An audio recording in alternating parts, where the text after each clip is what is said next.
웹 3.0 사용 설명서라는 책을 집필을 했고 현재 샌드뱅크라고 하는 암호화폐 관련 서비스를 운영하고 있는 회사의 공동 창업자이자 운영이사입니다. 백훈종이라고 합니다. 이번에 이제 책 웹 3.0 사용 설명서의 저자이시고 이제 책을 쓰셨는데 우선 요 책에 들어가기 전에 제가 궁금한 게 그 백 이사님은 어떻게 해서 이 암호화폐, 비트코인, 웹 3.0 이런 개념들을 좀 이렇게 친숙하게 되셨는지 접하게 되셨는지 궁금합니다.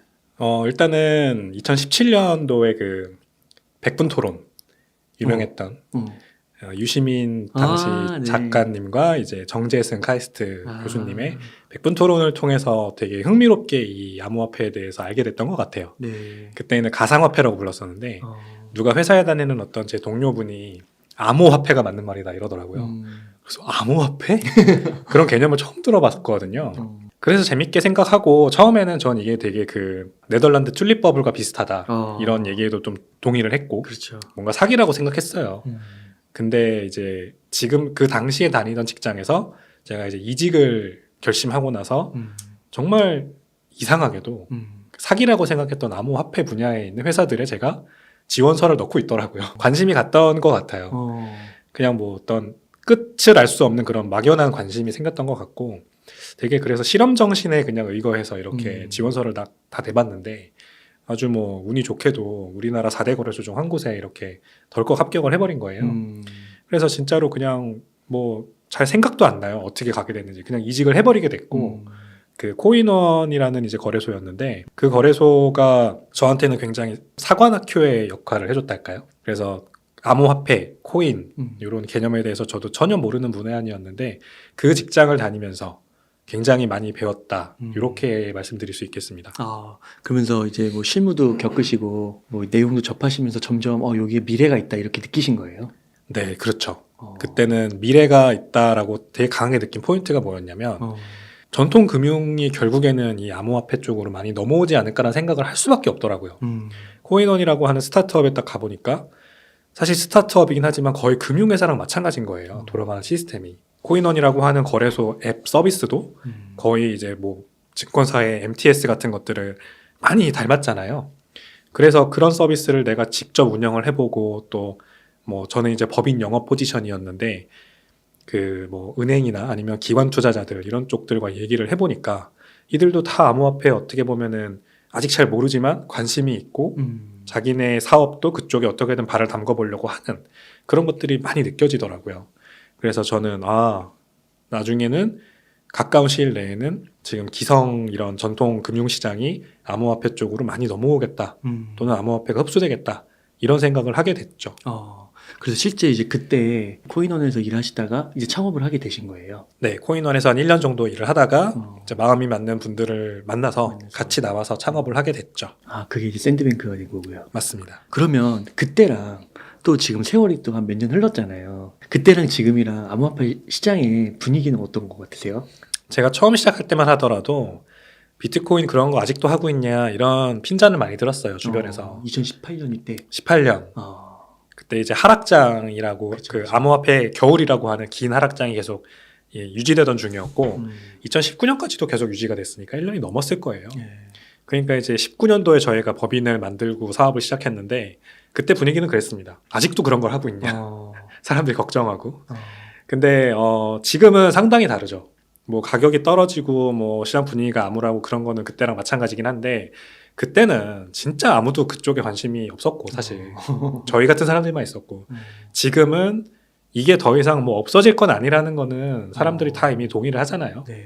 물론 뭐 사고가 나고 뭐 여러 가지 가격 하락을 비롯한 좀 안 좋은 소식들은 계속 나오지만 이거는 이제 플레이어가 바뀌었다고 할까요? 어떤 운동장이 바뀌었다고 할 수 있죠. 지금은 이제 많은 기관 투자자들, 패밀리 오피스, 자금을 다루고 있는 많은 이런 곳에서 암호화폐에 어느 정도 파이를 가지고 있기 때문에 그때같이 아무도 관심이 없을 때랑은 좀 많이 느끼는 거는 다른 것 같습니다. 네, 그래서 이사님께서 이제 그렇게 해서 활동을 하시고 창업도 하시고 그러다가 이제 이번에 웹 3.0 사용 설명서라는 책을 쓰셨습니다. 그래서 이 책은 좀 어떤 책인지 궁금합니다. 이 책은 제가 창업을 하고 저희 고객들에게 이 암호화폐 관련된 여러 가지 소식들을 전달해드리면서 느꼈던 부분이 있어요. 이제 제가 혹자들은 저를 이제 비트코인 맥시멀리스트라고 부르는데 저는 정확히 맥시멀리스트까지는 아닌데 비트코이너 정도라고 그냥 표현되는 걸 좋아하거든요. 그러니까 비트코인의 가치를 굉장히 지지하고 비트코인의 가치를 전파하는 걸 노력하는데 다른 암호화폐는 투자 안 하고 그런 거예요? 저는 안 해요. 네, 비트코인에만 투자하고 있고 실제로 비트코인의 가치를 알리는 거에 굉장히 열을 올릴 뿐이지 뭐 다른 알트코인들에 대한 가치를 폄훼하는 거에는 사실 큰 관심은 없습니다. 근데 이제 얘기를 하다 보면 결국 그런 식으로 이어지기는 하더라고요.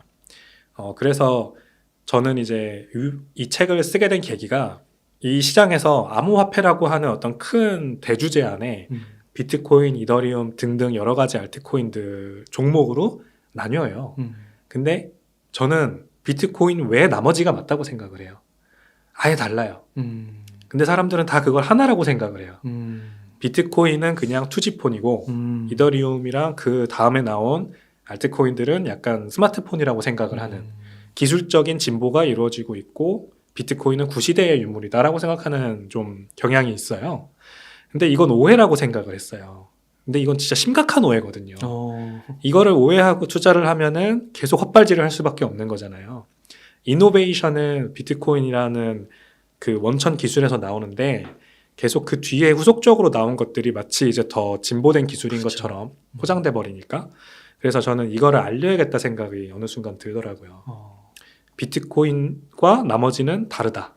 그리고 비트코인은 어떤 면에서 더 우월한가의 얘기를 해보기 위해서 이 책을 쓰게 됐습니다. 그게 뭐예요? 다른 점이? 엄청 다른데요. 블록체인은 왜 등장했다고 생각하세요? 중앙 집권 그런 거를 좀 탈피하기 위해서. 그렇죠. 탈중앙화를 도모하기 위해서죠.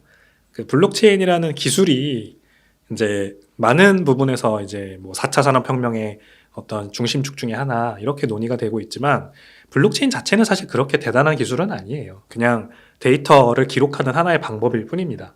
근데 되게 비효율적인 방법이에요. 그래서 우리는 다 이렇게 원장이라는 거를 은행도 그렇고 우리가 금융거래를 할 때 원장이라는 걸 다 쓰잖아요. 이제 은행에서 결국에는 제가 웅달님에게 얼마를 보낼 때 그 얼마를 보냈다라는 기록을 기록하는 게 원장이에요. 근데 이 원장을 되게 비효율적으로 직렬로 기록해 나가는 게 블록체인입니다. 내가 누구한테 얼마 보냈다, 그 다음 트랜잭션, 그 다음 트랜잭션 이런 식으로. 우리는 보통 이렇게 병렬적으로 데이터를 관리를 하잖아요. 그래서 엄청 이 효율화를 중요시하죠. 은행도 그렇고 뭐 저희 같은 이제 데이터를 다루는 스타트업도 그렇고 블록체인은 아무튼 굉장히 비효율적인 방식인데 굳이 이 비효율적인 원장 기록 방식을 쓰는 이유는 뭐냐면 이렇게 해야 탈중앙화가 도모되기 때문이에요. 이거를 효율적인 방법으로 기록하는 게 주체가 있어야 되잖아요. 은행이 그렇게 해주던가 나를 위해서 아니면은 어떤 특정 회사가 나를 위해 해주던가 이런 식으로 이제 영어로는 디펜던시라고 하는데 그 디펜던시의 발생 문제가 반드시 발생을 합니다. 근데 내가 은행을 믿으니까 지금은 그냥 은행이 알아서 처리해주겠지라고 하지만 금융 데이터는 절대 틀리면 안 되는 그 수치잖아요. 그렇죠. 제가 이 뭐 앱에서 누구한테 얼마를 보냈다라고 하는 기록이 틀리거나 해킹을 당해가지고 뭐 이렇게 조작되거나 이러면은 진짜 사회에 혼란이 엄청나겠죠. 그렇죠. 그래서 반드시 그 믿을 수 있는 어떤 트러스트월디한 서드 파티가 그걸 해줘야 됩니다. 그러니까 이제 은행이나 어떤 굵직굵직한 기관들이 그 역할을 해주는 거죠. 근데 이들이 없이 이거를 하려면 어떻게 해야 되느냐? 이거에서 결국 출발한 게 암호학이라는 학문이고 크립토그래피. 이 암호학이 기반이 되어서 나타난 게 바로 비트코인이거든요. 근데 이제 비트코인의 어떤 한 영역을 담당하는 기술이 블록체인이고요. 그래서 이제 블록체인 그 자체만으로는 아무것도 할 수 없어요. 탈중앙화를 이루려면 블록체인 및 몇 가지 기술들이 쓰여야 되는데 비트코인은 그 완성판이라고 이해하시면 되겠고요. 그래서 결국 탈중앙화라는 거를 도모해야만 하는 세상이 지금 서서히 오고 있어요. 이런 기관들을 100% 믿을 수도 없고 개인의 어떤 주권, 프라이버시의 문제가 점점 두각되고 있고 그래서 블록체인이라는 어떤 기술을 이용해서 탈중앙화된 금융거래나 또는 데이터 거래를 도모해야만 하는 세상이 오고 있거든요. 그렇기 때문에 비트코인이 등장한 거다. 이렇게 보시면 되겠습니다. 이번에 그 일론 머스크가요. 트위터 다시 사면서 네. 주인이 되면서 트럼프인가요? 그 계정이 부활했다 그러더라고요. 부활했다고 하나요? 예, 그래서 부활하자마자 100만 팔로워가 바로 생겼다 그러더라고요. 음. 하루 만에. 트럼프 계정에 돌아온 건 몰랐고 조던 피터슨이라고 조던 피터슨. 캐나다. 그죠. 캐나다 네. 심리학자. 그분도 이제 계정이 정지됐었는데 돌아왔더라고요. 트위터에서 막아버린 거예요? 트위터에서 막았죠. 폭풍 트윗을 하고 있다고 합니다. 그분들. 진짜요? 네. 그러니까 그게 어떻게 보면은 의견이 좀 달라서 중앙화된 그 플랫폼의 힘으로 어떻게 보면은 이제 통제를 한 거죠. 맞아요. 이런 케이스는 되게 많아요. 되게 많아요, 진짜. 혹시 그런 뉴스 보셨나요? 미국에 사시는 어떤 아버지가 깐난아기 아들의 이 성기 사진을 찍어가지고 구글 드라이브에 올린 거예요. 왜냐면 의사한테 보여주려고. 의사한테 이제 링크를 보내서 이거 봐달라. 무슨 문제냐. 그러니까 계속 그쪽에 부어오르는 그런 어떤 뭐 문제가 있어가지고 그 용도로 찍은 건데 구글에서 알고리즘이 그거를 그냥 차단해버린 거예요. 그렇구나. 그러니까 이 사람이 이제 구글 계정이 아예 접근이 불가능해지고 이제 이 사람의 삶이 구글에 굉장히 많이 종속돼 있었던 거죠. 구글 캘린더로 다 스케줄 잡아놨고 심지어 이거 통신 서비스도 구글 통신을 쓰고 있었대요. 미국은 그게 있나 봐요. 그거 쓰고 있으니까 전화도 안 되고 메시지도 안 되고 스케줄 관리도 안 되고 그래서 내가 정말 잘못 살고 있었다라는 걸 깨달아서 지금 근데 구글에 그렇게 어필을 했대요. 이 사실을 내가 이거 아들 때문에 이렇게 한 거다. 의사 소견서 뭐 다시 보여줬는데도 구글은 여전히 안 된다. 내부 정책상 풀어줄 수 없다. 그러니까 이제 도대체 이러면 누구한테 하소연을 해야 되냐. 이런 문제가 발생을 하는 거죠. 그 유튜브도 비슷해요. 그 크리에이터 분들 제가 주변에 아시는 분들도 이렇게 뭐 북튜브 이런 거 할 때 책을 이렇게 완전 뭐 읽으면 문제가 되지만 그렇게 안 하셨는데 2차 가공 충분히 인정받을 수 있을 정도로 했는데 유튜브에서 그렇게 판단을 해버리고 하는데 더 문제는 뭐냐면 항변을 해도 이게 바로바로 조치가 안 되는 거예요. 그렇죠. 무응답 기간이 너무 긴 거야. 맞아요. 그런 거를 바로바로 처리할 리소스가 없겠죠, 회사에. 얼마나 많은 그런 요청들이 들어올 텐데. 앤드류 테이트란 사람 아세요? 앤드류 테이트? 되게 막 다 잘하는 사람 아니야? 그 싸우는 격투가 이제 킥복싱 챔피언 출신이고 네네네. 이제 요즘은 남성 우월주의를 되게 이제 SNS에서 많이 설파해서 구설수에 오르는 사람인데 근데 이제 이것도 제가 설명을 이렇게 했지만 사실 오인된 거거든요. 그러니까 이제 뭐 이 사람이 그래서 정당하다 이런 말씀 드리려는 게 아니라 이 사람이 최근에 어떤 일을 당했냐면 이 유튜브, 그러니까 구글 계정, 페이스북 계정, 스냅챗 계정, 트위터 계정, 그리고 심지어 은행 계좌까지, 그리고 은행 계좌 전에 우버, 에어비앤비 이런 계정까지 한 번에 다 삭제된 거예요. 싹 다. 와. 그러니까 SNS에서 어떤 좀 문제되는 발언을 해서 페이스북이나 트위터 계정이 막혔다는 이해가 되는데 아니 에어비앤비랑 우버는 왜 계정이 삭제되는지 거기서 아무것도 한 게 아닌데 그러니까 이제 연결돼 있다는 거죠. 그렇구나. 소셜 미디어 상에서 이 사람의 어떤 발언이나 스탠스를 가지고 에어비앤비나 우버도 나를 컷오프할 수 있다. 그리고 심지어 은행 계좌까지 바뀌었다는 거예요. 그러니까 다 연결되어 있는 거 다. 이 소셜 미디어라는 어떤 IT 세상에 이 사람의 레퓨테이션이 딱 찍히면 모든 것에서 다 킥아웃 당하는 거죠. 그런 상태예요, 이 사람은 지금. 그러니까 이런 문제가 비일비재하게 발생하고 있기 때문에 이 중앙화 기관에 대한 어떤 이 검열과 검증 이런 것들이 지금 좀 필요한 시기가 아닌가. 진짜 애플 옛날 광고 1980년대 광고인가 빅브라더 약간 연상시키는 빅브라더 같은 문제죠. 약간 그런 게 진짜 벌어질 수도 있겠네요. 이게 옛날에는 그냥 플랫폼 편하다 했는데 정말 거기에 어마어마한 정보가 쌓이니까 그 사람들의 권력은 세지는 거고 또 플랫폼 가면서 더 독점화 현상이 나타나는 거고. 그렇죠. 제가 이 책에다 쓴 내용인데 결국 데이터 사용의 허가권을 누가 가지고 있느냐는 결국에는 주권이에요. 근데 이제 이 인터넷 세상에서는 진짜로 플랫폼 기업들이 가지고 있는 데이터 권력이 거의 100% 무조건적이죠. 저희는 이들이 데이터를 제공해 주지 않으면 아무것도 할 수 없습니다, 사실상. 이들이 허락해줘야 말하자면 행동을 할 수 있다는 거죠.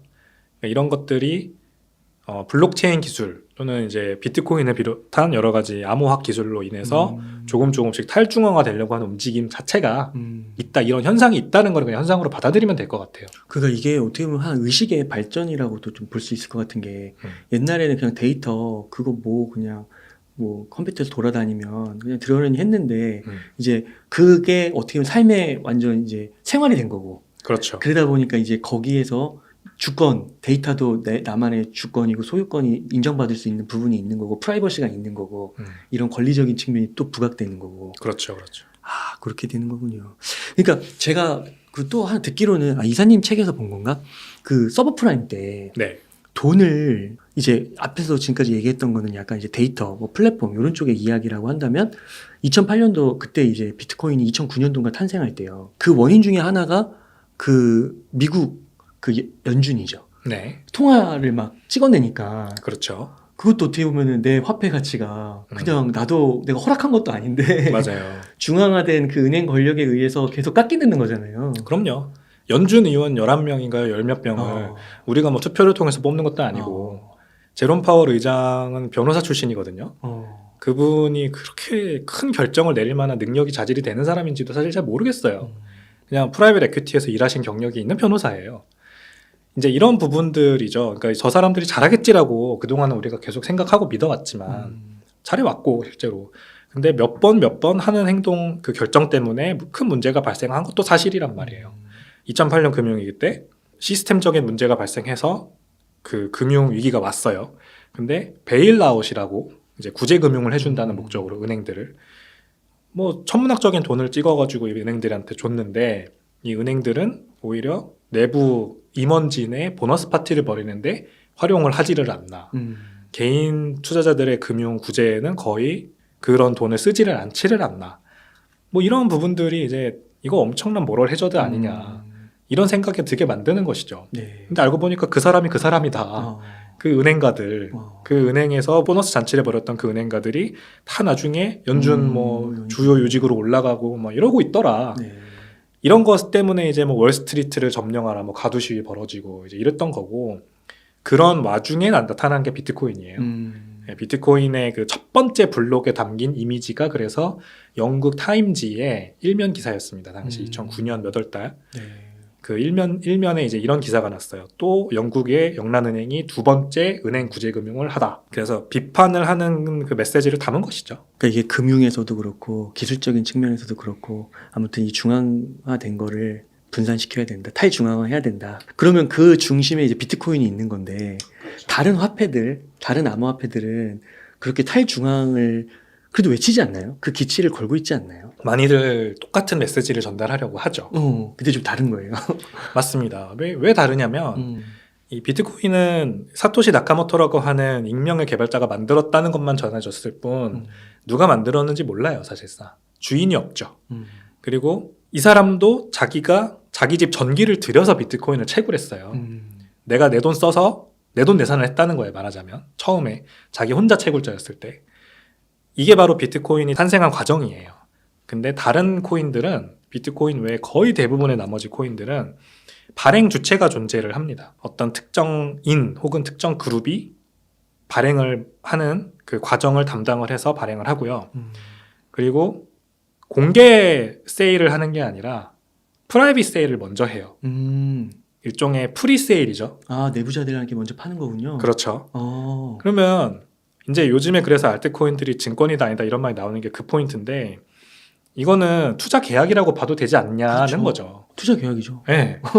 어떤 그렇게 처음에 자본 조달을 토큰을 팔아서 하고 그 자본 조달한 돈으로 메인넷이라는 걸 개발해서 런칭을 하잖아요. 그리고 그 인사이더들, 프리세일에 참여했던 인사이더들은 당연히 내가 지금 준 돈으로 메인넷이라는 게 개발돼서 나오겠지 라는 걸 알고 있는 거 아닙니까? 이게 구두여도 마찬가지 문제가 있는 거죠. 근데 이게 어떻게 탈중앙화 됐냐는 거예요. 그러네요. 이해관계가 있는데 이미 경영진과 투자자 간의 이해관계가 있잖아요. 그러니까 이건 탈중앙화 된 게 아니다 사실. 그냥 블록체인이라는 기술을 썼다는 것만 똑같지 사실상 그러네. 이해관계가 존재하는 어떤 증권의 성격을 띤 주식회사랑 똑같네요. 네, 뭔가를 만들어낸 거죠. 근데 비트코인은 그런 게 없어요. 이해관계가 없어요. 만든 사람이 없으니까. 그 사람은 떠났어요, 그냥. 사토시 나카모토라는 익명의 개발자는 자기 혼자 그 채굴을 하다가 2명, 3명, 5명 이렇게 채굴자가 되니까 자기가 홀연히 떠났거든요. 그리고 자기가 그동안 채굴한 한 100만여 개의 비트코인이 지금 묶여 있어요. 하나도 옮긴 게 없어요. 그거 그대로 두고 그냥 홀연히 자취를 감췄습니다. 죽었는지 살았는지도 몰라요. 그러니까 이 위선이라는 문제에서 되게 자유로워요. 제가 책에다 쓴 내용인데 3명 이상의 사람이 모이면 반드시 위선이 발생한다. 히포크렛. 권력이 생기면 위선이 발생한다가 정확히 제가 책에 담은 내용입니다. 그러니까 3사람 이상이 모이면 위계 구조가 만들어지잖아요. 그래서 권력이라는 게 생겨나고 이 권력 안에서는 반드시 위선의 문제가 발생을 해요. 예를 들어 내가 이걸 만들었고 이걸 탈중앙화시키기 위해서 한 3년 후에는 그냥 너희들에게 주고 난 떠날 거야 라고 누군가 할 수 있을까요? 그게 쉽지 않겠죠. 그걸 못하는 게 위선이에요. 그걸 하려고 한다고 해놓고 못하는 게 결국 위선인 거잖아요. 그 문제가 반드시 발생을 해요. 근데 지금 제가 알기로는 거의 모든 알트코인들이 다 그 위선의 문제에서 자유롭지 못해요. 다 처음에는 로드맵상 나 이렇게 발행했고요. 이렇게 쓸 거고요. 라고 다 정해놔요. 투명하게. 그리고 그게 이제 달성이 되면은 나는 결국 팔고 나가겠다. 이제 이런 계획까지 다 있습니다. 근데 안 돼요, 그렇게. 팔고 나가는 건 뭐 엑시트하는 거랑 똑같은 거잖아요. 그렇죠. 돈 많이 벌고. 맞아요. 근데 비트코인은 그냥 나가신 거예요? 그 전에? 그냥 나간 거죠. 와, 대단하네요. 그래서 이제 이거를 원죄 없는 잉태라고 하는데요. 성경의 말을 빌려온 거예요. Immaculate Conception이라고 영어로 하는데 이 진짜로 예수 그리스도가 우리 세상에 그냥 갑자기 나왔듯이 그 비트코인도 주어진 거다라는 표현이 맞아요. 누군가 만들었죠. 근데 그 만든 사람이 엄청난 뭐 이유가 뭔지 모르겠지만 어쨌든 떠났잖아요. 수십조 원의 돈을 벌 수 있는 그 기회를 버리고 그러면은 이거는 세상에 그냥 주어진 기술이다라고 볼 수 있다는 거죠. 그렇기 때문에 이 기타 알트코인들이 절대 가질 수 없는 어떤 위선의 문제에서 자유로운 그런 자산이 비트코인입니다. 그러면 비트코인이 지금까지 이렇게 많은 홀더들이 생기기까지는 정말 그 바닥에서 그렇게 한두 명이 이렇게 모여가지고 만들어진 거예요? 그렇죠. 와, 한 명이 만들었고 진짜 풀뿌리처럼 만들어진 거네요. 풀뿌리 맞아요. 민주주의처럼. 비트코인 그 개발 어떤 과정을 담은 사토시의 서라는 책이 있어요. 사토시 나카모토가 처음에 이제 개발자들끼리 이메일을 통해서 이 아이디어를 공유하고 이런 거 어때요? 저런 거 어때요? 막 이렇게. 그리고 그래서 결국엔 한 몇 년에 걸쳐서 그걸 아이디에이션 하다가 딱 만들고 그래서 채굴을 하고 자기 스스로 그 스토리가 담긴 한마디로 책입니다. 사토시의 서라는. 저도 이제 뭐 내용이 어려워서 띄엄띄엄 읽긴 했는데 한번 뭐 비트코인의 그런 탄생 배경에 대해서 궁금하신 분들은 찾아봐도 재밌을 것 같아요. 그러면 지금 말씀해 주시는 벗어난다는 것부터 자유롭지 않은 그런 부분들 이더리움도 포함이 되는 건가요? 이더리움도 포함이 됩니다. 이더리움을 만든 사람은 비탈릭 부테린이고 비탈릭 부테린 외에 이제 공동 창업자들이 몇 명 있어요. 알려진 사람들만 뭐 지금 알려져 있지 사실 모르는 사람도 되게 많아요. 근데 이제 그 당시만 해도 이런 것들에 대한 뭐 암호화폐 자체에 대한 아이디어가 많이 없을 때 2014년 뭐 15년 요럴 때니까 이 내부자들이 그래서 얼마나 많은 스테이킹을 그 이더리움의 물량을 가져갔는지 지금 알려진 바가 없어요. 정확히. 그래서 현재 나오고 있는 얘기로는 이 인사이더들이 현재 이더리움 유통 물량의 70%를 당시에 가져갔다라는 얘기가 지배적이에요. 그렇게 많이 가졌어요. 네. 근데 이제 공식적으로는 이제 이더리움 재단이라고 하는 조직에 여기 재단이 존재를 합니다. 이더리움은. 이 재단에 마케팅 팀도 있고 개발자들도 있고 그러니까 이게 주식회사랑 다를 바가 없어요. 사실상. 팔아야 되니까 네. 마케팅을 해야 되는 거군요. 이더리움은 마케팅을 해요. 이 재단이. 광고도 하고 막 그래요? 광고도 하고. 그렇구나. 이 마케팅을 하는 조직이 있다는 게 이제 증권이라는 어떤 증거 중에 하나거든요. 그리고 이더리움은 이제 내부자들이 70%를 가져갔다는 이제 비공식적인 어떤 의견이 있고 공식적으로는 25%라고 합니다. 근데 어쨌든 그걸 가져간 사람들이 여전히 있다는 거잖아요. 25%든 10%든. 그게 투명하지도 않구나. 그 사람들이 이제 네. 밀실에서 결정을 내리고 있는 거죠. 이더리움이 하드포크를 많이 하잖아요. 지난 9월 15일에는 이제 머지라고 해가지고 맞아요. 1.0과 2.0을 합치는 스케치. 네. 그 결정, 그걸 할까 말까 하는 그 결정이 뭐 커뮤니티에서 이렇게 막 우리들끼리 모여가지고 투표를 통해 하는 게 아니고요. 그 재단이 제안을 하는 거예요. 그래요? 네, 그 재단을 그리고 다른 사람들이 수용을 하는 거거든요. 주식회사네요. 네, 따라가고 있는 거예요. 그러니까 이게 이제 싱글 포인트 오브 페일리어 해가지고 단일 장애점이라는 말이 있어요. 개발에는 하나의 어떤 의사결정의 미스, 하나의 어떤 취약점 때문에 전체 프로젝트가 망가질 수 있는 그 단일 장애점이 존재하느냐 이 질문을 하는데 이더리움에는 존재를 하는 것이죠.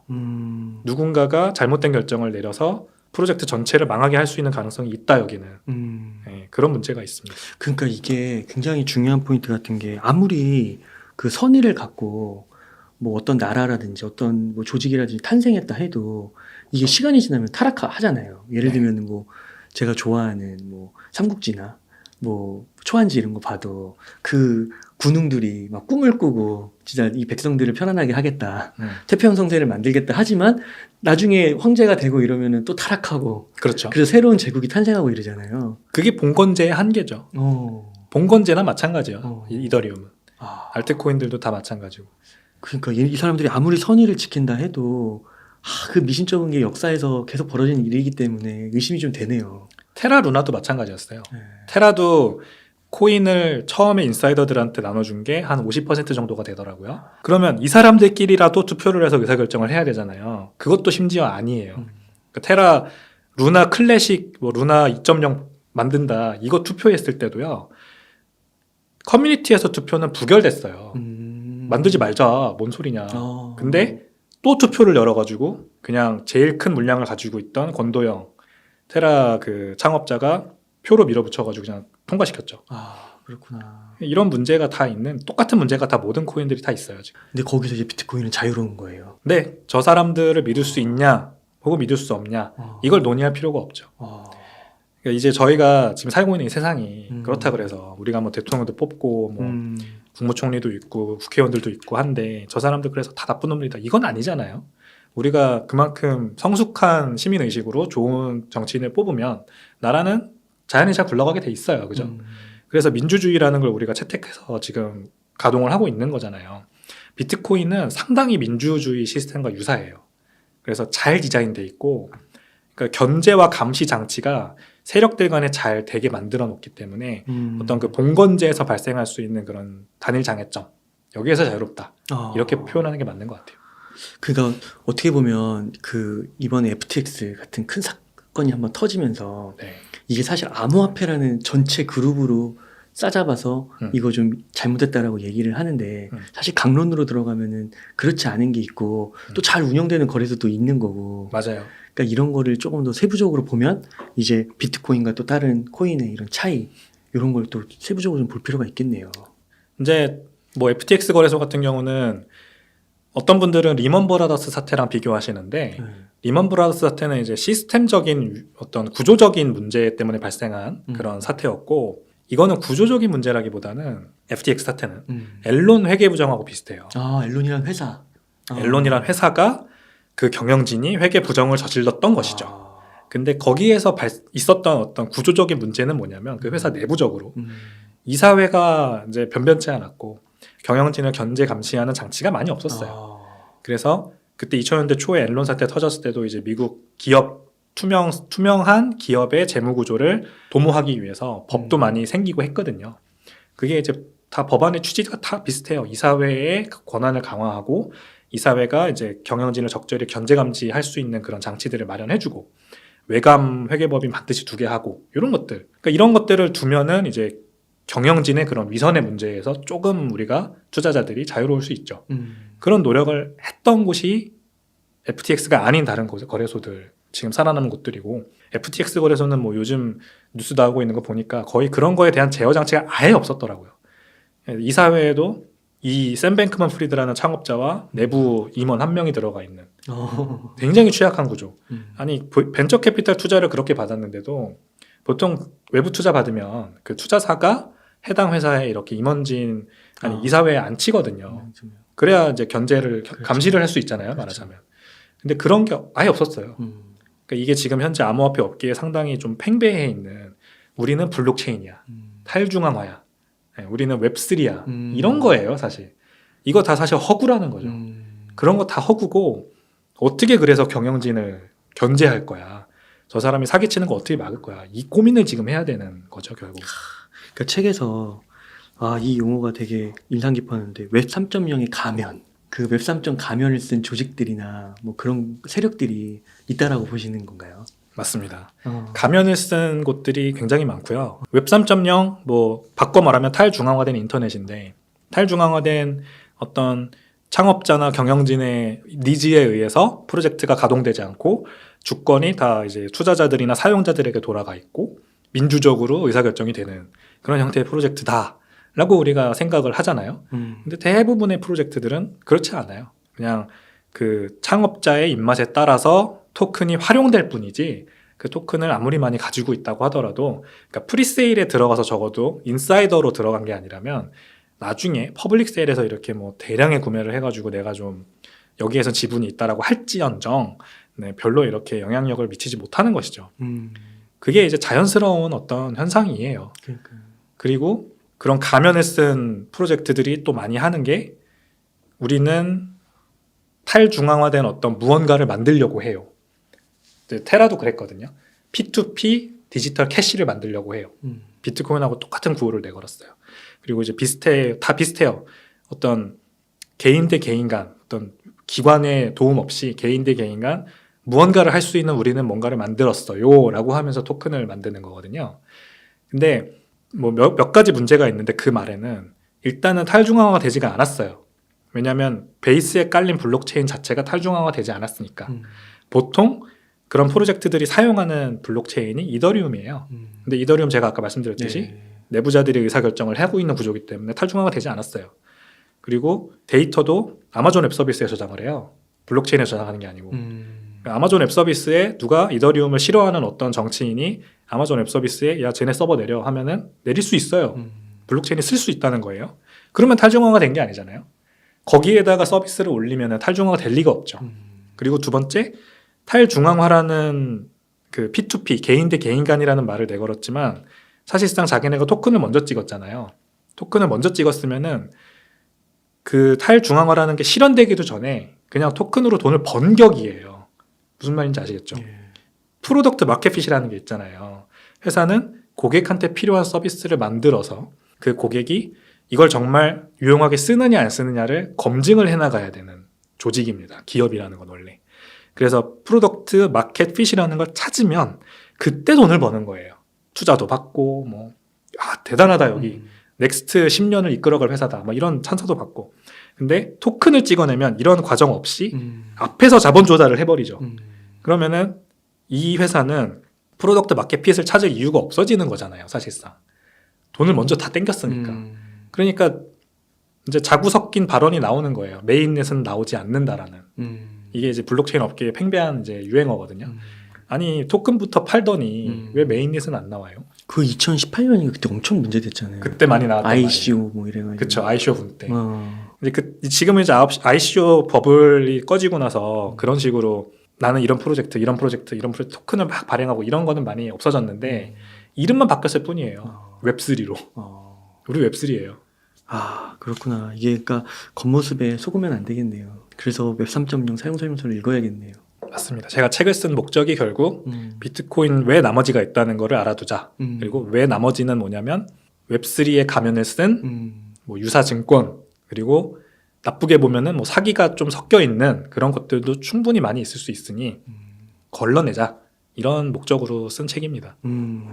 그러니까 이 웹 3.0 사용 설명서를 이렇게 이제 쓰셔가지고 이 많은 분들이 좀 읽어가지고 그런 가면이나 이런 오해 그리고 싸잡아서 아 이거는 뭐 다 문제가 있나 보다 그렇게 생각하면은 정말 또 미래의 중요한 기회를 놓치는 걸 수도 있잖아요. 그렇죠. 만약에 비트코인 네트워크보다 더 나은 탈중앙화 프로토콜이 있다면 그게 웹 3.0의 베이스 레이어가 될 거예요. 네. 근데 제가 알기로는 현재 현존하는 블록체인 네트워크 중에 가장 탈중앙화되어 있는 가장 강력한 네트워크는 비트코인 네트워크예요. 이게 비트코인 자산과 비트코인 네트워크를 구별할 필요가 있는데요. 책에서 이게 되게 잘 설명이 되어 있습니다. 맞아요. 비트코인 자산으로서 비트코인은 우리가 뭐 디지털 골드다, 인플레이션 해지 수단이다. 뭐 요즘 가격이 많이 떨어지니까 이제 뭐 또 사기다 이런 얘기 나오고 하잖아요. 근데 그거랑 좀 다른 개념이에요. 비트코인 네트워크는 비트코인이라고 하는 자산을 돈으로 사용하는 어떤 인터넷 세상이라고 보시면 돼요. 비트코인 네트워크가 가지고 있는 장점은 뭐냐? 탈중앙화가 가장 잘 구현돼 있다. 그러니까 내가 비트코인 네트워크에 돈을 넣으면 그 돈의 가치가 어떤 연준이라고 하는 그 몇 명의 위원들의 결정에 의해서 희석되거나 구매력이 하락하지 않는다. 그리고 뭐 갑자기 프로젝트의 방향성이 내가 전혀 예상하지 못했던 방향으로 막 6개월마다 하드포크가 일어나가지고 바뀌지 않는다. 네, 이런 믿음이 있는 그런 굉장히 이제 신뢰 기반의 그런 굳건한 네트워크고요. 그 위에 이제 하나하나 서비스 레이어들이 올라오기 시작하는 겁니다. 기능을 더 빠르게 하는 기능, 더 사람들이 많이 접속할 수 있게 하는 기능, 이런 것들이 다 이제 올라오고, 그 다음에 사람들이 쓸 수 있는 정말 유용한 기능들이 올라오고, 요 구조가 인터넷하고 되게 비슷해요. 현재 우리가 쓰고 있는 그 인터넷. 네. 이제 TCP/IP라고 하는 프로토콜이 4단계 레이어로 이루어져 있는데, 인터넷이 그 TCP/IP가 중간 레이어거든요. 근데 그런 식으로 인터넷도 되게 취약하게 보이지만 굉장히 하나의 통일된, 간단하고 통일된 그런 코딩으로 이루어진 레이어가 있고, 그 위에 이렇게 올라갔어요. 하나하나 층이. 그래서 지금 저희가 쓰고 있는 인터넷이 있는 거고, 근데 이제 비트코인 네트워크도 그렇게 발전을 하고 있는 모습이 보여요.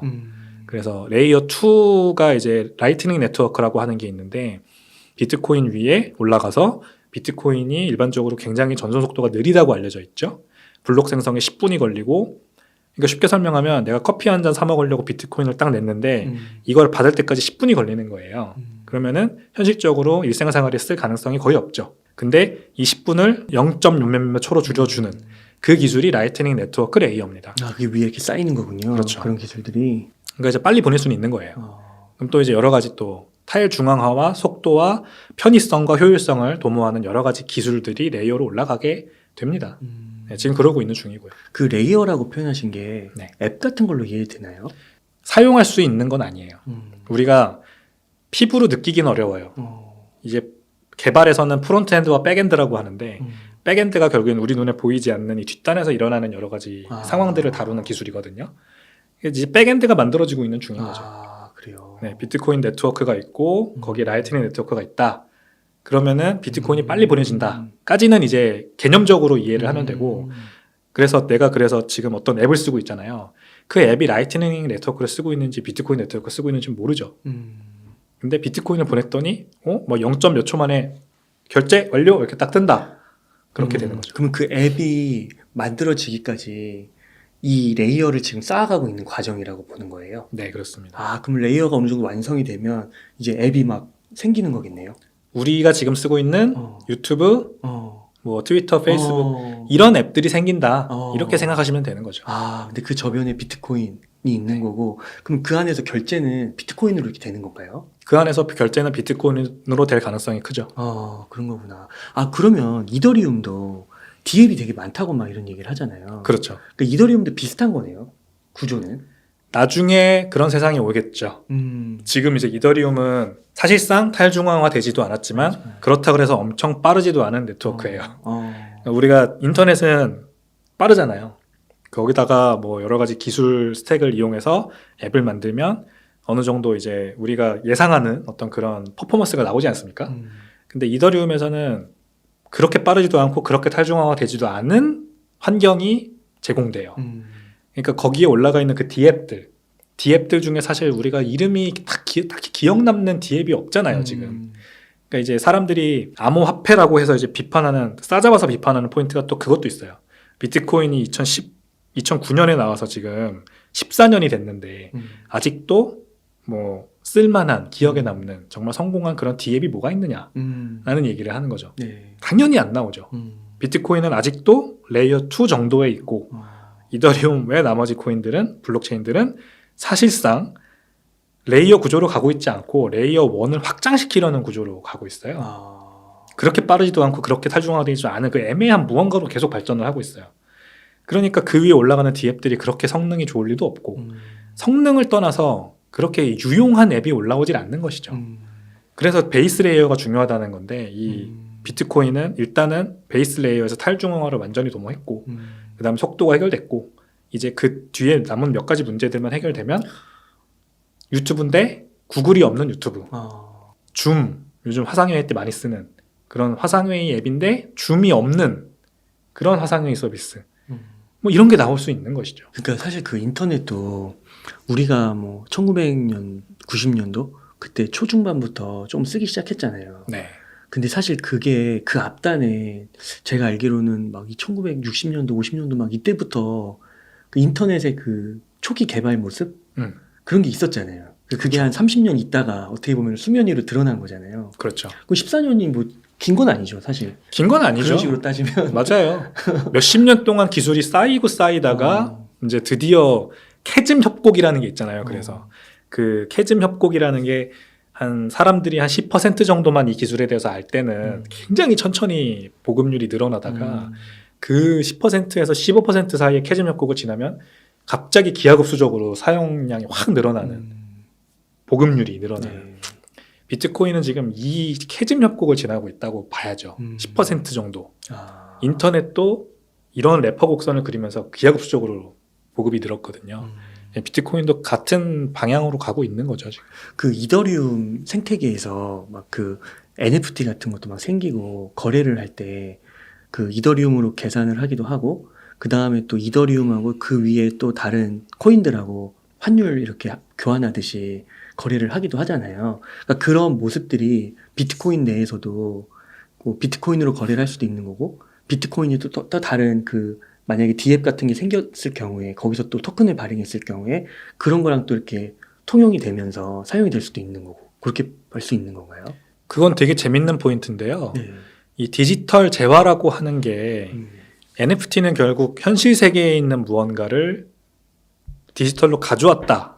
이렇게 사람들이 많이 이제 이해를 하시죠. 미술품을 디지털 세상에서도 희소성이 존재할 수 있게 만들어줬다. 딱 한 점만 존재할 수 있게. 근데 이게 과연 정말 필요하냐? 이거부터 얘기를 해야 될 것 같아요. 그래서 우리가 메타버스, 한때 뭐 굉장히 인기 끌었던 그런 키워드잖아요. 메타버스와 웹3 뭐 다 비슷한 개념인데 사람들이 점점 디지털 세상에서 사는 시간이 늘어날 거다라는 거에 기인하는 거거든요. 그래서 디지털 세상에서 사는 사람들은 디지털 재화가 필요할 거고 또는 디지털 세상에서 살 때 필요한 뭔가가 내가 소유권을 주장할 수 있는 뭔가 기술이 있어야 된다. 이런 포인트인 거죠. 근데 NFT는 사실상 그렇지 못해요. 그런 기능을 제공해주지 못해요. 왜냐하면 이거는 디지털 영수증입니다. 정확히 말씀드리면. 디지털에 존재하는 어떤 재화를 내가 소유했다라는 게 완성된 기술이 아니라 내가 이거를 샀다라고 하는 영수증을 내가 가지고 있는 걸 증명하는 말하자면 이게 되게 설명이 어려운데 NFT도 내가 스스로 그 그림을 내가 가지고 있는 어떤 서버에 저장하고 있지 않아요. 결국 이더리움이던 솔라나던 다른 블록체인이 어떤 AWS의 어떤 서버 어딘가에다가 저장을 해주고 거기에 있다는 좌표만 제가 받는 거예요. 그 좌표가 내가 이 그림의 주인이라는 걸 증명해 주는 거예요. 그러니까 사실상 이 그림이 나한테 온전히 귀속되거나 소유된 게 아닙니다. 그러면 지갑으로 갖고 와야 되는 건가요? 지갑으로 가져와서 그렇게 되는 거예요. 아, 그래요? 지갑에 내가 가지고 있다는 말이 결국에는 내 컴퓨터 안에 이게 저장되어 있는 것도 아니고 내가 뭐 USB에 담고 있는 것도 아니고 그냥 AWS 어딘가에 이게 들어있어요. 저 인터넷 어딘가에. 근데 이게 어디 들어있다는 좌표를 내가 받은 거예요. 그 지갑이라는 앱을 통해서. 그 오픈시 그런 게 다 그런 식으로 돼 있는 거예요? 그렇죠. 아, 진짜요? 그게 내게 완전히 그게 아니구나. 그래서 제 책에 이제 설명한 게 있는데 예시를 든 게 있는데 네. 어떤 사람이 실험을 했어요. 어떤 멋있는 그림 한 점을 오픈시에다가 이제 JPG 파일을 올렸어요. NFT도 발행해서 올렸어요. 그리고 같은 조건을 가진 이 그림 똑같은 그림이에요. 그 파일명도 똑같고 이제 뭐 좌표도 똑같고 다 똑같아요. 근데 그림만 바꿨어요. 그래서 라리블이라고 하는 다른 거래소에 올렸거든요. 그랬더니 다른 그림으로 나와요. 그리고 또 다른 그림으로 해서 메타마스크라는 개인 지갑에 올렸어요. 그랬더니 똥 그림이 나와요. 뭐 이런 식으로 어디에서 이 데이터를 가져오냐에 따라서 그림이 다르게 보이게 할 수 있다라는 걸 증명을 한 거죠. 그러니까 사실상 NFT도 굉장히 큰 시장이 형성되어 있는 건 사실이지만 근본적인 기술적인 문제가 있고 그게 비트코인에서 굳이 필요하냐라는 질문부터 그래서 해야 된다는 것이죠. 근데 나중에 진짜로 우리가 뭐 레디 플레이 원 같은 영화에서 봤듯이 혹은 서로게이트 같은 영화에서 봤듯이 어떤 이 세상이 아닌 뭔가 다른 세상에서 나의 부캐가 활동을 하는 그런 세상이 온다면 그 세상에서 내가 진짜로 뭔가를 소유하고 있다는 뭔가 그런 증명이 필요하다. 라면은 NFT를 이제 위시한, 지금은 NFT라고 불리지만 사실상 아니지만 그 NFT를 위시한 디지털 증명, 소유 이런 거를 증명하는 기술이 필요하죠. 네, 그런 게 있어요. 그리고 심지어 만들어지고 있어요. 네. 비트코인 쪽에서도 만들어지고 있고 뭐 이더리움 비탈릭 부테린도 이제 소울바운드 토큰이라고 해서 또 새로운 뭔가 NFT랑 비슷한 걸 만들었거든요. 이제 계속 그런 식으로 기술을 발전시키려는 노력은 있고요. 더 초기 단계예요. 암호화폐보다 더 초기 단계. 메타버스가 아직 얼마나 지나야 올지 모르는 것처럼 디지털 소유권도 언제 올지 몰라요. 네. 비트코인은 현재는 돈을 디지털화하는 데 성공했습니다. 돈의 디지털화와 그 소유권을 개인한테 돌려주는 데는 성공을 한 거죠. 네, 그 외에 나머지는 아직 한참 남았다라고 생각을 합니다.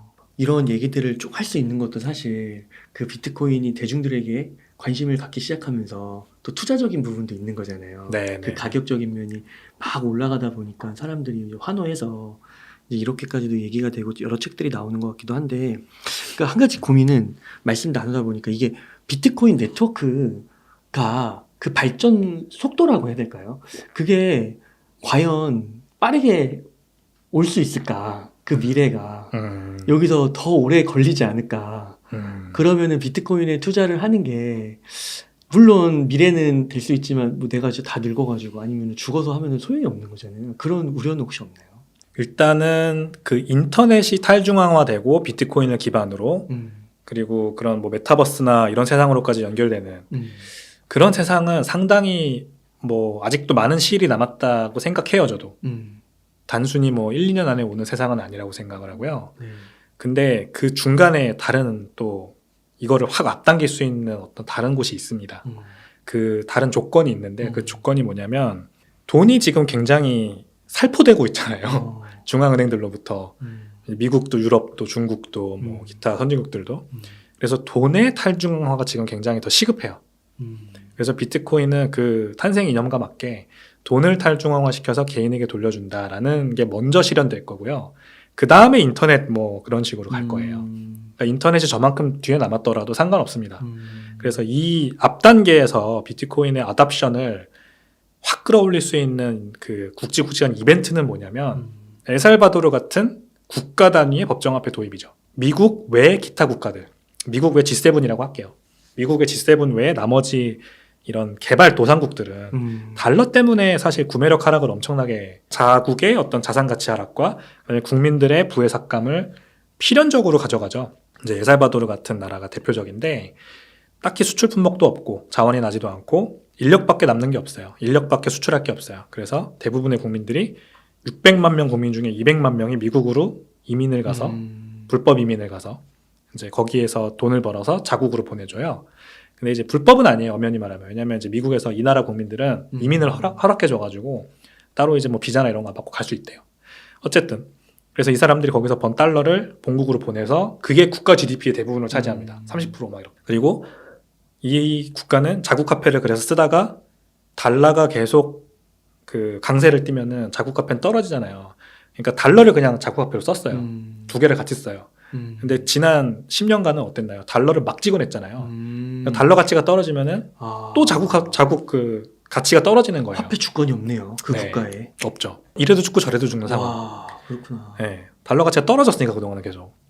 근데 이제는 또 뭐 모르죠. 달러 가치가 상승하고 있으니까 뭐 좋나? 그럴까요? 거기도 수입 물가라는 게 있을 텐데 수입 물가는 올라갈 거 아니에요. 그러니까 이런 문제로부터 자유롭지 못해요. 아니 근데 그 돈이라는 게 얼마나 중요한 건데 그게 계속 왔다 갔다 하면 얼마나 피곤하겠어요. 불안하고 그러니까요. 삶이. 그러니까 달러를 얻어올 수 있는 그런 능력이 없는 나라들은 계속 피해를 보는 거예요. 우리나라는 그나마 수출을 많이 하니까 달러를 벌어오잖아요. 그러니까 좀 나은 거고, 그런 조건이 안 되는 나라들은 이 달러 패권주의에서 계속 희생양이죠, 사실 말하자면.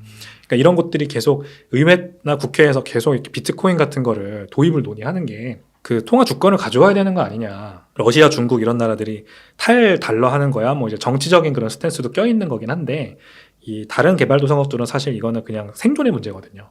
생존의 문제로서 비트코인 도입을 고려하고 있고, 만약에 엘살바도르 같이 개발도상국인지 조그만 개발도상국들이지만 계속 비트코인이 법정화폐로 도입된다면 당연히 유시지가 늘어나겠죠. 비트코인 네트워크 자체의 사용이 늘어난단 말이잖아요. 이건 말하자면. 그러면은 이거는 뭐 어떤 진짜 쓸모 있는 앱을 개발한 스타트업이나 마찬가지예요. 그 앱의 그 사용자가 기하급수 쪽으로 막 늘어나고 그러면은 투자도 막 받고 그러면 더 늘어나고 막 이제 이런 래퍼 곡선을 그릴 수 있는 어떤 그런 전환점을 만든 거죠. 그러니까 돈으로서 전 세계에서 많이 쓰이는 돈으로서 기능을 하면 기술적으로도 투자도 많이 들어오고 거기에 또 들어와서 이렇게 새로운 기술을 개발하려고 하면 사람들도 모일 거 아니에요. 그러면 인터넷으로서 인터넷의 베이스로서 개발되는 그런 속도도 더 빨라지겠죠. 그러면 시간도 더 빨리 앞당겨질 것이고 네, 그렇게 생각을 해요. 아, 그 정도만 돼도 사실 상당한 가치가 있는 거네요. 느껴지네요. 지금 이제 아무튼 가격이 정말 많이 빠졌잖아요. 그죠. 아, 근데 또 보내주신 자료를 보니까 과거에 비해서는 또 그렇게 빠진 게 아니더라고요. 역대 최대로 빠진 건 아니더라고요. 그렇죠. 네. 일단은 네트워크 피라고 해가지고 비트코인 네트워크에 사람들이 이제 트랜잭션을 태울 때 내는 비용이 있잖아요. 수수료. 이 수수료가 7월, 8월, 9월부터 해서 늘고 있더라고요. 다시. 그러니까 이제 하락장이면 당연히 사람들이 비트코인 거래를 안 하니까 뭐 하나 팔아 막 이런 거 빼고는 뭐 샀다 팔았다는 잘 안 하잖아요. 그러니까 이제 네트워크 피가 내려가는 게 맞아요. 근데 비트코인 네트워크 피가 최근에 다시 늘고 있다는 거는 쓰고 있다는 거죠. 그만큼 많은 사람들이 지금 이렇게 횡보하는데도 쓴다는 거는 단순히 트레이딩을 위해서 쓰는 게 아니라 진짜로 뭐 어딘가에 결제를 위해 쓴다거나 그거밖에 없죠. 결제를 위해 쓴다. 그래서 엘살바도르도 도입했고 저 중앙아프리카 공화국도 도입했고 지금 뭐 법정화폐로 도입하지 않더라도 비트코인을 뭔가 이렇게 결제 수단으로 받는 기업들이나 서비스들은 또 많이 있어요. 생기고도 있고. 네, 많이 생기고 있고 이런 것들에 대한 유세지가 늘어나고 있다라고 해석할 수도 있거든요.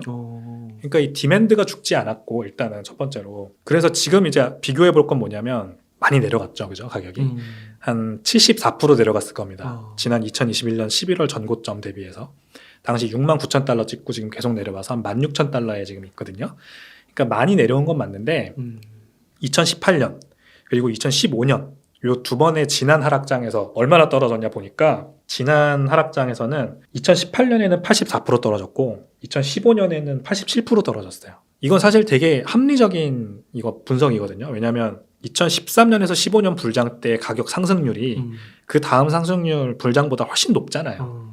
그리고 2017년, 18년도 때 가격 상승률이 지금 2012년 상승량보다는 훨씬 가팔랐고 그러니까 떨어지는 것도 마찬가지로 2015년도와 18년 때 더 가파르게 떨어졌고 이번에는 좀 덜 떨어진다는 게 사실상 맞는 말이죠. 물론 이거를 뭐 개런티 할 수는 없죠. 무슨 일이 발생할지 모르지만 그러면은 정말로 바닥이 더 남아있다고도 볼 수 있겠네요. 뭐 그러니까 이제 제가 말씀드리고 싶은 건 2015년, 18년도에 더 가파르게 올랐으니까 가파르게 떨어진 거고 2022년에는 좀 덜 올랐으니까 좀 덜 내려간 게 맞다. 오히려 그래서 계속 이렇게 변동폭이라는 게 줄어드는 게 맞는 거죠, 사실. 이게 어답션이 늘어나면 늘어날수록. 그래서 지금 74% 떨어졌으니까 더 떨어질 거다라고 예상하는 것보다는 뭐 이 정도면 바닥 아닐까? 라고 생각하는 게 합리적이다. 이 말씀을 드리고 싶었다. 아, 근데 FTX 연계된 곳들이 요즘 뉴스를 보니까 뭐 이것도 블록파인가 뭐 거기도 터진다고 그러고 또 한국에 무슨 뭐 고파인가 뭐 그 맡긴 데도 뭐 터진다고 그러고 막 이러니까 연쇄적으로 쓰러지면 말씀하신 대로 뭐 그렇게 볼 수도 있지만 아직 바닥이 한 10% 남은 거죠. 뭐 그렇죠. 그럴 수도 있죠. 그 사태가 어떻게 번질지는 저도 잘 모르겠습니다. 네, 그렇지 않기만은 뭐 바라고 있을 뿐이죠. 심하게 번지지 않기만. 근데 또 하나 되게 흥미로웠던 자료가 그 BTC를 그 비트코인을 보유하고 있는 홀더 그 수는 증가하고 있다고요. 그러니까요. 그러니까 지금 이제 뭐 이런 사태가 FTX 파산을 비롯해서 여러 가지 사태가 사실 시장을 짓누르고 있지만 비트코인은 1년 이상 장기 보유하고 있는 홀더의 수랑 이들이 가지고 있는 비트코인의 개수가 역대 최고치예요. 지금. 아, 그래요? 네, 역대 최고치를 찍었습니다.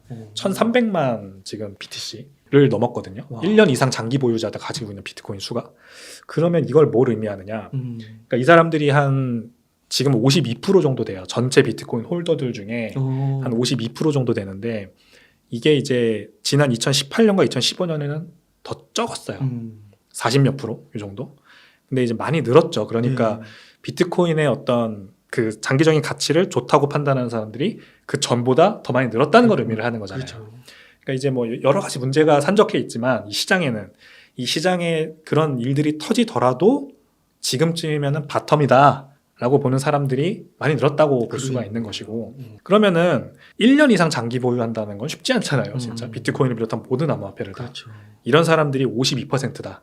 이 사람들이 지금 사고 있다, 축적하고 있다라는 말은 이게 결국 바닥 가격이 된다는 말이에요. 이 사람들은 팔지 않을 거 아니에요. 그러니까요. 바닥 가격이 형성되는 것이고 결국에는 뭐 더 내려갔다 올라올 수는 있지만 이 바닥가를 기준으로 그렇죠. 올라간다는 얘기죠. 그렇죠. 언젠가는. 그리고 이 사람들은 또 새로운 올타임 하이를 딱 찍었을 때 팔겠죠. 이때 사는 사람들이 이제 지금 팔고 나간 사람들이겠죠. 그리고 이 바꿔서 항상 역으로 생각할 줄 알아야 돼요. 지금 가격 막 내려가고 어떻게 될지 몰라, 불안해, 이러고 안 사는 사람들이 나중에 다시 고점 찍을 때 지금 산 사람들한테 사주는 꼴이 된다. 결국에는. 그러니까 지금 한번 좀 고래들처럼 생각을 해보면 어떨까. 그러니까 이게 참 그 홀더 수가 1년 보유 홀더 수가 역대 최고치라는 거는 진짜 말씀하신 대로 더 떨어질 거라 예상하면은 붙들고 있지 않겠죠. 그렇죠. 근데 붙들고 있다라는 게 참 의미심장하네요. 맞아요. 예. 그리고 또 어떻게 보면 여기서 떨어져도 아까 역대 뭐 85% 정도라고 한다고 하면 뭐 한 10% 정도 더 떨어지는 건데 위로는 사실 뭐 더 올라갈 수도 있는 거잖아요. 훨씬 더 많이. 업사이드는 사실 뭐 무한대죠. 어떻게 될지 모르죠. 그럼 적당히 분할 매매해도 괜찮을 것 같고요. 맞습니다. 아, 그렇군요. 그러면요, 이사님. 지금 시점에서 장이 이렇게 나쁜데 좀 언제쯤 이렇게 회복이 될 거라고 예상을 좀 해보신다면. 비트코인 가격도 매크로 경제와 상당히 밀접하게 연관이 돼 있잖아요. 근데 지금 많이 떨어지긴 했어요. 한때는 뭐 90%까지 나스닥 지수와 동조를 하다가 지금 최근에 자료를 보니까 50% 수준으로 많이 내려왔더라고요.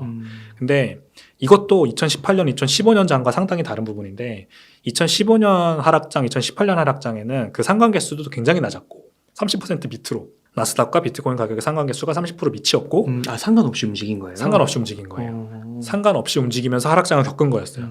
그러니까 이걸 해석하자면 하던 사람들만 했고 하던 사람들이 빠져나갔다. 그러니까 거시경제와 상관이 없이 움직인 거죠. 근데 지금은 상관계수가 90%까지 올라갔다가 이 연준이 기준금리 올리면서 같이 빠졌잖아요. 주식시장이랑. 지금은 이제 조금 디커플링이 나고 있긴 하지만 여전히 50%. 그러면은 상관성은 있는 거고 역시 거시경제적인 문제가 좀 해소되면 주식시장하고 같이 올라가겠다는 말이죠. 그 매크로 얘기부터 드려보면 매크로는 저는 뭐 얼마 남지 않았다고 생각합니다. 그러니까 지금 이제 연준의 피벗도 곧 올 것 같고 연준의 피벗과 상관없이 주식시장의 반등도 곧 올 것 같아요. 주도주가 나올 것 같아요. 그 주도주가 나와주면 이제 사실 거시경제 상황과는 상관없이 또 주가는 가거든요. 전체 주가 지수는 가거든요. 연준이 결국에는 75%씩 자이언트 스텝을 하는 걸 조금이라도 줄이거나 아니면 완화하는 기조의 발언만 해도 다시 도비시 사인으로 이제 해석돼가지고 시장은 다시 좀 활기를 띨 것 같아요, 저는. 그러면 비트코인 가격도 다시 갈 수 있죠. 그게 이제 매크로적인 측면이고, 뭐 그렇다고 제가 당장 뭐 몇 개월 이내 이렇게까지는 생각하는 건 아니고, 내년을 한번 봐야 될 것 같아요. 내년을 보고, 지금 이제 아까 웅달님과도 잠깐 얘기 나눴지만, 배터리, 뭐 자율주행차, 전기차 자율주행차, 그리고 뭐 바이오, 그 다음에 발전, 그 석유 시대의 종말을 고하는 어떤 그런 발전, 친환경 발전, 그런 신기술, 그런 것들의 어떤 주도주가 나와주고 신기술을 굉장히 매스 어덥션을 이끌어내는 그런 어떤 큰 회사 하나 나와주면 그것 때문에 주가 지수는 가요. 그때 비트코인이 큰 역할을 할 거예요. 이제 금융이라는 섹터가 금융에서 주도주가 나올 수 있을까요? 힘들 것 같은데요. 그죠? 금융은 개혁되기가 어려운 산업이거든요. 근데 그 금융산업이 그래서 개혁되면 굉장히 엄청난 변혁이 예상되지 않습니까? 그렇기 때문에. 그래서 저는 결국에는 금융 섹터도 비트코인이 다 바꿀 거라고 생각하거든요. 비트코인이 다 대체해버릴 것 같아요.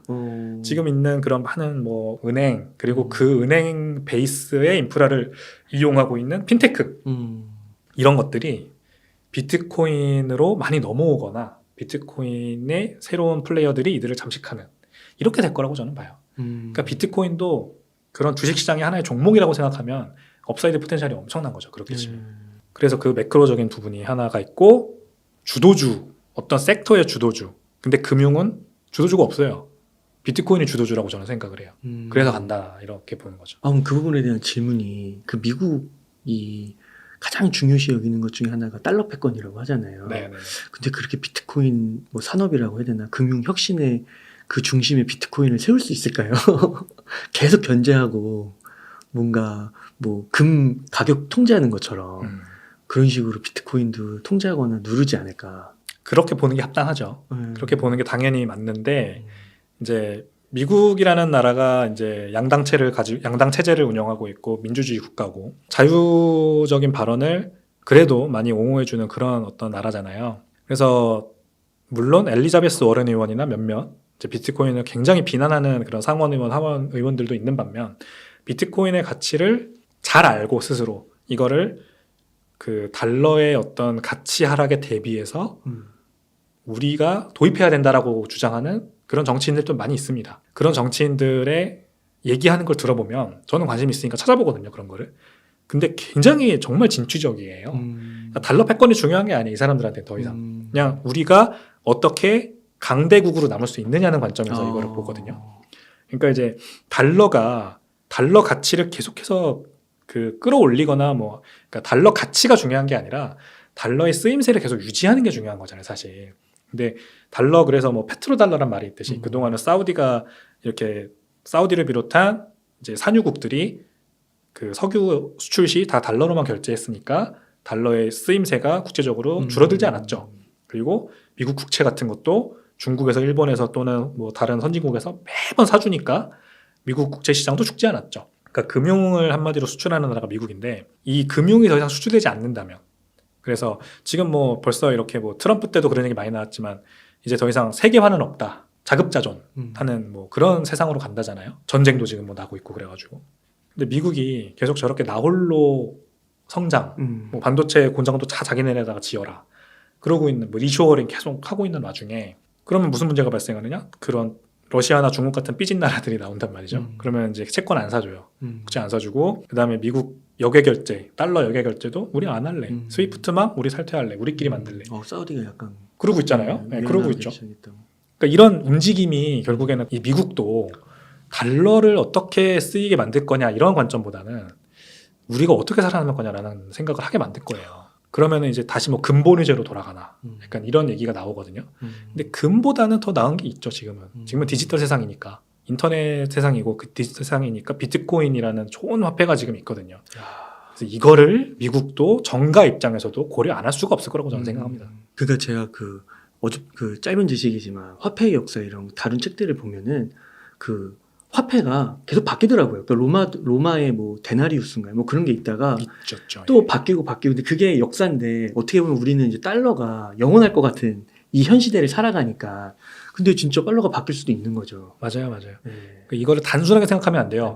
팍스 아메리카나가 끝나서 달러가 없어지는 게 아니고 팍스 아메리카나는 계속 갈 수 있어요. 갈 수 있는 거죠. 근데 달러를 기축 통화로 하는 현재 금융 질서는 이제 무너질 수 있어요. 일부 대체될 수 있어요. 야, 이거는 진짜 엄청난 일인 것 같고요. 진짜 세계사 만약 이게 어떻게 흘러갈지 모르지만 약간 세계사를 한 면에 쓸 기록 그런 사건인 것 같아요. 되게 재밌는 내용이에요. 이거 저도 많은 분들하고 의견도 다 다르고 제가 좋아하던 어떤 뭐 그런 누구죠? 피터 자이안. 제가 되게 좋아하던 지정학자인데 이분도 비트코인을 격렬히 반대하는 사람이에요. 그러니까 달러 패권을 굉장히 중요시 생각하고. 근데 이제 저도 그런 분들과 의견이 갈리는 거죠. 그런 쪽에서는. 그러니까 저도 미국의 번영이 앞으로도 계속될 거라고 생각해요.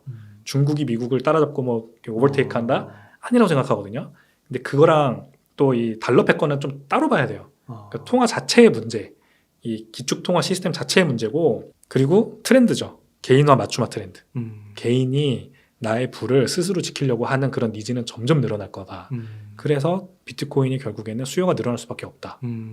그래서 이게 이제 점점 어떻게 보면 큰 얘기로 갈수록 진짜 다양한 의견들이 나올 수밖에 없고 또 그 분야마다 또 전문 지식이 있고 세부 디테일이 있으니까 그 부분은 이제 관심사에 맞게 한번 공부해 가시면 좋을 것 같고 네. 그러면 저희는 이제 어떻게 보면은 앞으로 뭐 한 2년 3년 이런 게 되게 중요하잖아요. 그래서 아까 이사님께서 내년을 한번 봐야 될 것 같고 뭐 내년이 아니더라도 내후년에 만약에 좀 상승 가도가 온다고 하면 지금보다는 확실히 비트코인의 가격이 올라가 있다 이렇게는 보시는 거죠. 내년에요? 내후년이 돼도 뭐 내후년? 네.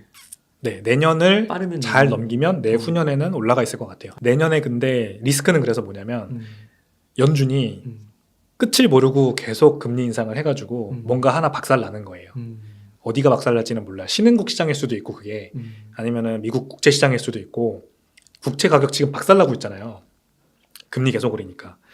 근데 이제 더 이상 뭐 아무도 안 사간다 미국 국채. 그래가지고 국채 시장 박살 나거나 아니면은 뭐 부동산일 수도 있고요. 그게 이제 그런 식으로 뭔가 큰 문제가 터질 때까지 이 연준이 정책 결정을 잘못해가지고 인플레이션을 잡겠다는 그 목표 하나로 계속 올리다가 부러진다. 그러면은 이게 대공황으로 가는 거고요. 대공황 스타일의 30년대 대공황 스타일의 어떤 침체로 가는 거고 거기까지 안 가고 멈춘다. 그리고 다시 비둘기적인 어떤 온건한 그런 태도로 돌변한다. 그러면은 이 1920년대 같이 1920년대 그 광란의 20년대라는 말 혹시 아세요? 그런 말이 있었잖아요. 그때 이제 전화기와 자동차 보급이 미국에 급속도로 확산되면서 이 10년 동안 주가 지수도 기하급수적으로 상승했거든요. 그때 그 그레이트 개츠비, 그 위대한 개츠비 영화의 그치. 배경이 된 그때예요. 그때가 그러니까 미국의 부자들이 막 알부자들이 그치야. 막 나올 때 그 20년대가 될 수도 있어요. 만약에 이 연준이 좀 근래에 다시 이제 비둘기적인 온화한 태도로 돌변을 하면, 그리고 그 주도는 각 섹터마다 다르겠지만 저는 금융은 반드시 개혁된다고 보고요.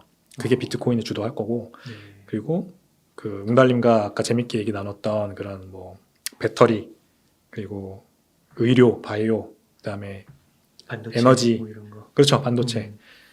그런 쪽에서 결국에는 이제 엄청난 이 손바뀜 현상, 현재 우리가 잘 쓰고 있는 것들이 더 좋은 무언가로 교체되면서 수요가 팍 폭발하면서 주가 지수도 같이 폭발하는 그런 10년이 될 수도 있다고 생각합니다. 아, 네. 그러면은 그 이사님께서는 비트코인 외에도 다른 것도 투자하시나요? 네, 주식에 투자하고 있죠. 그러면은 만약에 뭐 한 1억 정도가 딱 있으면 어떻게 좀 투자하시겠어요? 1억이 딱 저한테 주어진다면 지금 시점에서. 올해 초만 하더라도 명품 기업을 되게 제가 좋게 봤어요. 사람들이 이 명품에 대한 관심이 계속해서 늘어나는 이유는 결국 뭐 여러 가지가 있겠지만 유럽 주가 지수만 봐도 알아요. 유럽 주가 지수만 봐도 LVMH랑 캐링그룹 같은 것들이 다 그냥 거의 미국 IT 성장주처럼 막 올라갔거든요. 지난 몇 년 동안. 걔네들이 캐리하는 거예요? 걔네들이 캐리하는 거죠. 예. 그리고 사람들의 이제 관심사도 계속 이제 명품을 옮겨다니면서 계속 이제 늘어나고 하다 보니까. 근데 이제 사실 저랑 그렇게 잘 맞는 분야가 아니라서 좀 접었어요. 투자 안 했어요, 전 사실. 저는 역시 좀 기술적인 그런 어떤 기술적인 해자를 만들고 있는 그런 회사에 더 관심이 가고 그런 쪽을 보고 항상 그러다 보니까 역시 AI 기술 같은 것들, 그리고 뭐 반도체나 그런 2차 전지도 마찬가지고 장비 기술 장비 업체들 그런 쪽을 좀 관심 있게 보게 되는데, 그냥 뭐 이거는 말이 길었지만 결국 결과가 되게 좀 썰렁하실 텐데 테슬라 있잖아요. 테슬라를 저는 살 것 같아요. 네. 근데 얼마나 살 거냐? 좀 재밌게 나눠볼게요. 비트코인의 50, 테슬라의 50 이렇게 생각을 하는데 비트코인도 그냥 비트코인을 다 사는 게 아니고 비트코인 채굴기를 저는 살 겁니다. 비트코인 채굴기 사고 싶어요. 저 한 번도 못 사봤거든요. 근데 제가 얼마 전에도 빗썸에다가 리포트를 하나 이제 기고한 게 있어요. 그 내용이 이제 개인용 채굴이 앞으로 늘어날 거다라는 진짜요? 그런 제가 전망을 좀 했습니다. 채굴은 기업이 하는 거로만 우리가 알고 있잖아요. 근데 개인이 집에서 채굴하는 세상이 올 거다. 와. 그래서 저는 실제로 아직 못 해본 사람 입장에서 그걸 빨리 해보는 게 좀 사실 숙제고 소원이고, 그래서 채굴기 사서 채굴기 얼마 정도예요? 지금 작년에 한 대당 9,000불 하던 게 3,000불로 낮아졌어요. 지금 살려면 지금 사야 돼요. 그래서 비트코인도 사고 비트코인 채굴기도 좀 사고 테슬라도 테슬라 주식만 사는 거 아니고 테슬라 자동차도 살 것 같아요. 살 수 있나 근데? 5천만 원으로 못 사나요? 테슬라 자동차는 왜 사세요? 사고 싶, 한번 써보고 싶어서. 써보고 싶어서. 네, 저 못 타봤거든요. 감가상각 그런 거 따지지 않고 우선 써보고 그냥 싶어서. 써보고 싶어요. 아. 이거 느껴보고 싶어요, 진짜. 이거의 미래를 내가 안 사보고 안 써보고 막 이렇게 글로만 보고 논의하는 게 너무나도 좀 이율배반적이잖아요. 그래서 우선 채굴기를 사고 네, 거기서 나오는 비트코인으로 사면 되겠네요. 테슬라 차는. 가능하죠. 네, 그래서 저는 좀 무슨 말씀하시는지 드리는지 아시겠죠? 그냥 주식을 사고 비트코인을 사는 것보다 그것을 뭐 알고 그것의 가치를 더 알 수 있는 무언가를 같이 사보고 싶어요. 예, 좋습니다. 예, 이사님 그러면은 이렇게 해서 전반적으로 좀 질문을 드린 것 같은데 어떻게 또 꼭 전하고 싶은 주제 뭐 이런 게 혹시 있으실까요? 요즘 장이 안 좋고 네. 가격 하락하고 이러니까 뭐 다시는 코인 안 해 이러면서 코인 시장을 떠나시는 분들도 많고 한데 좋아요. 지금 함부로 투자하라는 말씀 저도 못 드려요. 더 내려갈 수도 있기 때문에.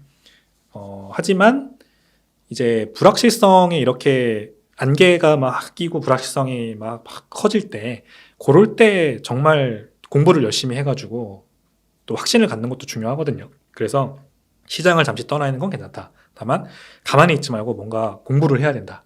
그래서 제 책을 읽는 것도 그 중에 하나 좋은 방법이 될 것 같고요. 암호화폐, 비트코인을 제대로 공부하고 싶다면, 그리고 비트코인과 관련된 유튜브라던가 뭐 국내에서 나오는 리포트 같은 것들도 많이 찾아봤으면 좋겠어요.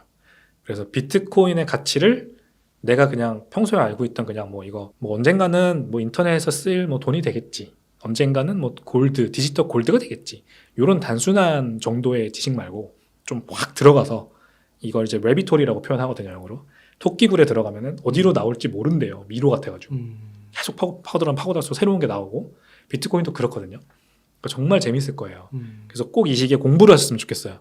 제대로 파고들어서. 그리고 저도 뭐 트위터나 그 커뮤니티도 운영하시잖아요. 네, 카카오톡 방도 그 운영하고 그것도 계속 모집하시는 괜찮은 거죠? 들어가서. 네네네, 괜찮습니다. 네. 비트코인에 관심 있으면 누구나 들어올 수도 있고요. 다만 이제 참여 코드가 있는데 그거는 제가 뭐 댓글에 남겨놓도록 하겠습니다. 그리고 네, 저희 뭐 트위터 계정도 남겨놓을 테니까 네. 팔로우 하시거나 하면은 공부 재밌게 하실 수 있을 것 같아요. 이렇게 해서 웹 3.0 사용 설명서에 백훈종 이사님을 모시고 이야기를 나눠봤습니다. 긴 시간 동안 유익한 인사이트 많이 나눠주셔서 감사의 말씀드립니다. 오늘 고생 많으셨습니다. 감사합니다.